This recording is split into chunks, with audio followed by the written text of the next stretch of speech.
Hello everyone, welcome to my YouTube channel Unipic. In the previous video lecture we had discussed about manure and fertilizer. In this video lecture we will discuss about irrigation. Irrigation क्या है? All living beings need water to live. अब सारे जो living beings हैं उनको जिंदा रहने के लिए, उनके सर्वाइवल के लिए water is very much necessary. ठीक है, तो water बहुत important है for the growth and development of living organism.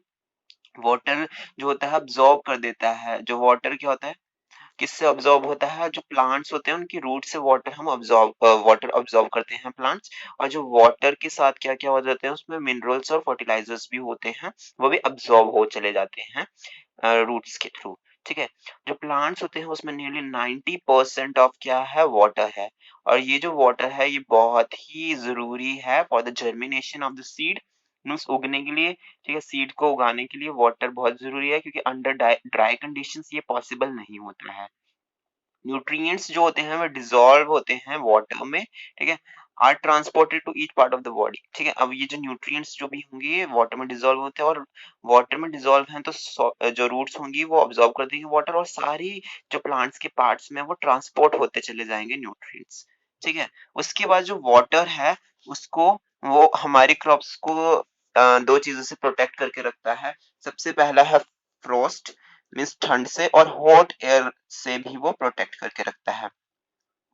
अब मॉइस्चर को मेंटेन रखे रखना मतलब सॉइल पे, ठीक है, हेल्दी क्रॉप के लिए, मीन्स उसके ग्रोथ के लिए, तो फील्ड को हम क्या होना, हमें रेगुलरली वाटर करना पड़ेगा, वाटर देना पड़ेगा। ठीक है, तो सॉइल के मॉइस्चर को मॉइस्चरस रखने के लिए तो हमें रेगुलरली उसको वाटर करना पड़ेगा, उस फील्ड को, उस क्रॉप को जो हमने उगाई है। ठीक है, जब हम वाटर को सप्लाई करते हैं क्रॉप्स में रेगुलर इंटरवल्स, ऐसे नहीं कि इरेगुलर। ठीक है, अगर हम पानी सप्लाई कर रहे हैं क्रॉप में एट अ रेगुलर इंटरवल, उसको बोलेंगे इरिगेशन। इरिगेशन मीन्स पानी डाला एट अ रेगुलर इंटरवल। ठीक है, ये बहुत इंपॉर्टेंट है। ठीक है, तो उसके बाद है हमारे पास कि the time and the frequency of irrigation very from crop to crop और सॉइल टू सॉइल। ठीक है, तो ये लाइन है, इसको अंडरलाइन कर लेना। ठीक है, तो जो हमारी टाइम और फ्रीक्वेंसी है इरिगेशन की, कब कब हमें, किस टाइम पे और कब तक हमें वाटर करना है, ठीक है, उस इरिगेशन करना है क्रॉप्स का, इरिगेट करना है क्रॉप्स को, वो सॉइल टू सॉइल डिपेंड करेगा, सीजन टू सीजन डिपेंड करेगा। ठीक है, और क्रॉप्स टू क्रॉप्स राबी और खारिफ, मैंने पूछा था ना, खारिफ रेनी सीजन क्रॉप्स है और वो क्या है, विंटर सीजन है राबी। तो ये पता होना चाहिए। In summer the frequency of watering is high. Summer में फ्रीक्वेंसी जो है हमें ज्यादा देनी चाहिए, वाटर ज्यादा, क्योंकि समर में बहुत ही गर्मी होती है। Why is it so? Could it be due to the increase rate of evaporation of water from the soils और लीव्स? तो क्या ये एक रीजन ये तो नहीं है कि जो हमारा समर्स में इवेपोरेशन रेट ज्यादा होता है फ्रॉम द सॉइल और लीव्स का? ठीक है, I am very careful this year about watering the plants, last summer my plants dry up and dried.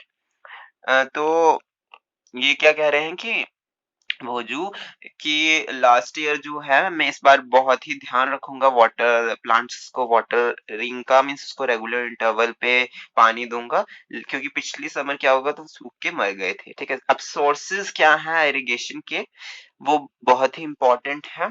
The sources of water for irrigation are, कहाँ कहाँ से हम इरिगेट कर सकते हैं, मीन्स पानी कहाँ से दे सकते हैं हम अपने क्रॉप्स को? ट्यूबवेल से दे सकते हैं, वेल से दे सकते हैं, पॉन्ड से दे सकते हैं, lake, reverse, dams and canals. ठीक है, तो ये सारे सोर्सेज हैं ऑफ द इरिगेशन। ठीक है, नेक्स्ट वन इज हमारे क्या है कि ट्रेडिशनल मेथड ऑफ इरिगेशन, क्या पुराने तरीके हैं जैसे हम उससे क्या करते थे, इरिगेशन करते थे। ठीक है, तो पुराने तरीके देखेंगे, देखो जैसे आप पिक्चर में देख सकते हो मॉट, तो जो वाटर अवेलेबल जो भी होता है वेल, लेक और कैनाल्स में, इसको हम ऊपर उठाते हैं, उससे निकालते हैं, और डिफरेंट डिफरेंट मेथड और डिफरेंट डिफरेंट रीजन में हम इसको यूज कर सकते हैं अपनी फील्ड में। कैटल्स जो हैं, एनिमल्स जो हैं, और ह्यूमन लेबर यूज करते हैं इनको मेथड को फुलफिल करने के लिए, मतलब ट्रेडिशनल मेथड जो है वो ह्यूमन लेबर उसमें ज्यादा लगती थी और कैटल्स का भी यूज किया जाता था। तो ये बहुत ही चीप मेथड है क्योंकि इसमें ह्यूमन लेबर लग रहा है और एनिमल्स अगर आपके पास है तो एनिमल्स का यूज हो रहा है, तो ये इसलिए सस्ता है और लेस एफिशिएंट है। एफिशिएंट क्यों कहा गया? क्योंकि इसमें बहुत मेहनत है और बहुत टाइम कंज्यूमिंग भी है। ठीक है, तो ट्रेडिशनल मेथड है मोट पुली सिस्टम, जैसे कि आप देख सकते हैं पुली के थ्रू वाटर जो है फार्मर है वो फिल कर रहा है। ठीक है, ये देख सकते हैं। ठीक है, अगला है हमारा चेन पंप। चेन पंप देखो कैसे चेन के थ्रू वाटर आ रहा है और हमारी फील्ड्स में जा रहा है। ठीक है, ये चीज। दूसरा है देखली। ये पुराने ट्रेडिशनल मेथड है, ये की पता आपने सुने भी ना हो, तो देखली ऐसे इस तरीके से होता है जैसे कि आप पिक्चर में देख सकते हैं। देन दूसरा है राहत। ठीक है, तो मोट मीन्स पुली सिस्टम, चेन पंप ये हो गया। ठीक है, देखली एंड राहत, लीवर सिस्टम इज राहत, ये आजकल के टाइम पे यूज होती है। ये मीन्स जैसे कि हिमाचल में भी ये यूज की जाती है। ठीक है, pumps are commonly used for lifting water. अब वाटर अगर जो अंडरग्राउंड है उसको लिफ्ट ऊपर लाने के लिए तो पंप यूज होता है ना। ठीक है, मोटर्स पंप्स यूज होते हैं। ठीक है, और डीजल जो biogas electricities and solar energy is use to run this pumps. और ये डीजल हम यूज कर, अब पंप्स को रन करने के लिए क्या देखो, पानी को ऊपर लिफ्ट करने के लिए पंप का यूज करता है, लेकिन पंप को चलाने के लिए हम क्या बायोगैस इलेक्ट्रिसिटी चाहिए या हमें सोलर एनर्जी चाहिए। तो ये बहुत इंपॉर्टेंट हो जाता है ये देखना। तो ये था ट्रेडिशनल मेथड। अब हम मॉडर्न मेथड भी देख लेते हैं कि आजकल के टाइम के मेथड कैसे हैं जो हम इरिगेशन उससे कर सकते हैं। तो वो है हमारे पास मॉडर्न मेथड जो है हम हेल्प करते हैं वाटर को इकोनॉमिकली यूज करने में। मींस हमारा इसमें क्या होगा, ज्यादा पैसे खर्च नहीं होंगे, वाटर को हम प्रॉपर वे में यूज करेंगे। तो सबसे इंपॉर्टेंट मेथड है स्प्रिंकलर सिस्टम। स्प्रिंकलर सिस्टम बहुत ही ज्यादा यूजफुल मेथड है। जहां पे अनइवन लैंड है, जहां पे पूरी तरह लेवलिंग नहीं हुई है, तो और वाटर वहां पे क्या होता है, सफिशिएंटली अवेलेबल नहीं है। ठीक है, तो उसमें क्या होगा, जो परपेंडिकुलर पाइप्स हैं, अब देखो ना पिक्चर में क्या है, स्प्रिंकलर में परपेंडिकुलर पाइप्स हैं। परपेंडिकुलर पाइप्स में ये देखो कैसे पाइप्स बनी है, ये एस शेप्स में पाइप्स बनी है देखो यहाँ पे। ठीक है, जो परपेंडिकुलर पाइप्स हैं और इसकी क्या है, रोटेटिंग नोजल होती है जिसके थ्रू वहां पे वाटर स्प्रिंकल होता है हर एक इक्वल डायरेक्शन में, पहले थोड़ी डायरेक्शन में फिर थोड़ा और डायरेक्शन में, ऐसे पूरे डायरेक्शन में वो स्प्रिंकल होता चला जाता है। जैसे कि ये है हमारी वो, ठीक है, स्प्रिंकलर।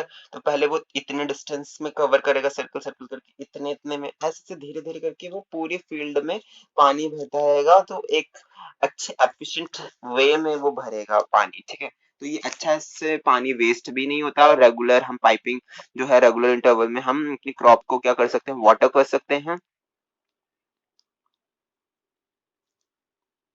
अब ये क्या है, when the water is allowed to flow through the main pipe under pressure with the help of pump it is scraped from the rotating nozzle। जब हम बड़े प्रेशर से मेन पाइप से जब इसके वाटर हम दे दें, मतलब सप्लाई होता है, तो वो कहाँ हमारी रोटेटिंग नोजल के थ्रू जाएगा और वो क्या होगा, स्प्रिंकल करता रहेगा पूरी क्रॉप्स को। ठीक है, जैसे कि रेन हो रहा है पूरी जगह, रेनिंग रेनिंग ऐसे स्प्रिंकल होगा जैसे आप पिक्चर में देख सकते हैं। ठीक है, तो ये जो स्प्रिंकल है बहुत ही यूजफुल है कॉफी प्लांटेशन के लिए, लॉन्स के लिए और दूसरी क्रॉपिंग के लिए, क्योंकि यहाँ पे बहुत ही अच्छा इक्वल अमाउंट में वाटर डिस्ट्रीब्यूट होगा इक्वल एरिया में। ठीक है, सेकंड वन है ड्रिप सिस्टम। ड्रिप सिस्टम बहुत ही क्या है, ये सिस्टम जो है वाटर फॉल करता है ड्रॉप बाय ड्रॉप जो भी रूट्स के नियर में। अब देखो पानी तो रूट्स में ही जाएगा, तो वो पहले ही रूट्स के पास में ही वो स्प्रिंकल करते हैं पानी। Drip system, drip by drop जो है रूट में चले जाएगा पानी हमारा, तो इसको बोलते हैं ड्रिप सिस्टम। ये बहुत ही बेस्ट टेक्निक है फ्रूट्स और प्लांट्स को वाटर करने के लिए, गार्डन ट्रीज को वाटर करने के लिए। वाटर जो होता है इसमें वेस्ट नहीं होता और ये एक तरह का बून है। ठीक है, उन रीजन्स में जहाँ पे पानी की कमी है, तो जहाँ पानी की कमी है हम वहां पे ड्रिप सिस्टम यूज कर सकते हैं, ऐसे नहीं कि हम पानी वेस्ट कर सकते हैं। तो drip system is very much important. तो जैसे आप देख सकते हैं ये ड्रिप सिस्टम है। In this video lecture, we'll discuss this much only. Till then, bye bye. Stay connected. Keep learning. Okay. Bye bye.